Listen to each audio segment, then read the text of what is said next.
500 টাকা বাজেটে সীতাকুণ্ডের 3টি জায়গা ঘুরে দেখার আজকে দ্বিতীয় পর্ব। আমি আমার ভিডিওর প্রথম পর্বে দেখিয়েছি সীতাকুণ্ডের চন্দ্রনাথ পাহাড় ও চন্দ্রনাথ মন্দির, যেখানে যেতে আমাদের জনপ্রতি খরচ হয়েছে শুধু 80 টাকা। এবার আমার ভিডিওর দ্বিতীয় পর্বে আপনাদেরকে জানিয়ে দেব কিভাবে আপনি বাকি দুই জায়গাটুকু কভার করতে পারবেন শুধুমাত্র 500 টাকার মধ্যে, যেখানে থাকছে সহস্রধারা এবং আকিলপুর বিচ। চন্দ্রনাথ পাহাড় ঘোরার পর এবার আমাদের দ্বিতীয় যাত্রা সহস্রধারা, যার জন্য আমরা চন্দ্রনাথ পাহাড়ের নিচ থেকে দুইটা সিএনজি ভাড়া করি 500 টাকা দিয়ে, যা জনপ্রতি ভাড়া পড়ে 50 টাকা করে। আর আমরা ছিলাম 10 জন।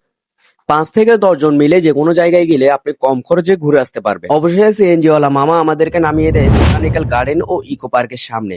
আমাদের দ্বিতীয় যাত্রা এখান থেকে শুরু। আর এখানের এন্ট্রি ফি হচ্ছে 50 টাকা করে। আর হ্যাঁ, একটা কথা তো বলতেই ভুলে গেছি, আপনারা চাইলে বাইরে যে দোকানগুলো দেখছেন সেই দোকানগুলো খাবারের অর্ডার দিয়ে যেতে পারেন, চাইলে ব্যাগও রেখে যেতে পারেন আপনারা। আমরা এখানে দুপুরের খাবার অর্ডার দিয়ে গিয়েছিলাম, যা জনপ্রতি পড়ে 130 টাকা করে, যেখানে ছিল আনলিমিটেড ভাত, মুরগির মাংস, সবজি, ডাল এবং আলু ভর্তা। এই পার্কের মধ্যে কিছু সিএনজি পেয়ে যাবেন যেগুলো সুপ্তধারা ও সহস্রধারায় যায়। যারা ট্রেকিং তেমন একটা পছন্দ করেন না, তারা চাইলে সিএনজি করে সোজা সুপ্তধারা ও সহস্রধারায় যেতে পারেন। আর এই সিএনজির ভাড়া কত আমার তেমন একটা জানা নেই। বর্তমানে রাস্তা মেরামতের কাজ চলছে, যার জন্য আপনাকে কোনো সিএনজি নিয়ে যেতে পারবে না সুপ্তধারা ও সহস্রধারায়, যার জন্য আপনাকে এখান থেকে ট্রেকিং করে চলে যেতে হবে সহস্রধারা ও সুপ্তধারায়। 20 থেকে 25 মিনিট ট্রেকিং করার পর আপনি চলে আসবেন সুপ্তধারা গেটের সামনে। আর এখান থেকে 420টি সিঁড়ি বেয়ে নিচে নামলে আপনি সুপ্তধারা ঝর্ণার দেখা পাবেন। আর আমরা গিয়েছিলাম সহস্রধারা ঝর্ণায়, কারণ বৃষ্টি ছিল না, যার জন্য ঝর্ণায় তেমন একটা পানি ছিল না, তাই আমরা বেছে নিয়েছিলাম সহস্রধারা ঝর্ণা। আর যদি ভাগ্যক্রমে আপনি বৃষ্টি পেয়ে যান, তাহলে আপনি সুপ্তধারা ঝর্ণায় ঘুরে আসবেন।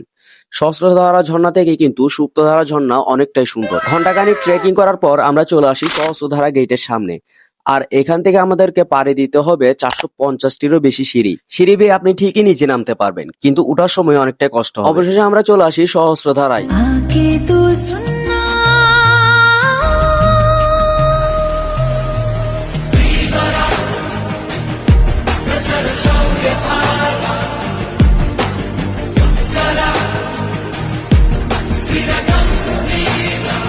আর এখানে মানুষ বেশি, ঝর্ণার পানি কম। আর পানি কম থাকার মূল কারণ হচ্ছে বৃষ্টি ছিল না বলে ঝর্ণায় পানি কম ছিল। ঝর্ণায় অনেকক্ষণ গোসল করে ফিরতে আমাদের দুপুর হয়ে যায়।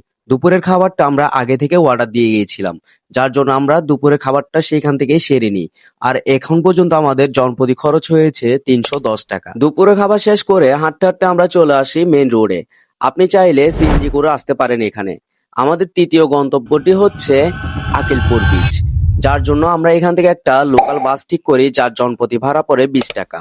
আর যেটা আমাদেরকে ছোট কুমিরা বাজার পর্যন্ত নিয়ে যায়। ছোট কুমিরা বাজার থেকে আমরা একটা অটো ভাড়া করি 200 টাকা দিয়ে, যা জনপ্রতি ভাড়া পড়ে 20 টাকা করে, যেটা আমাদেরকে আকিলপুর সমুদ্র সৈকত পর্যন্ত নিয়ে যায়। সাগরের গর্জন আর শীতল বাতাস আপনার সারাদিনের ক্লান্তি এক নিমিষে দূর করে দেবে।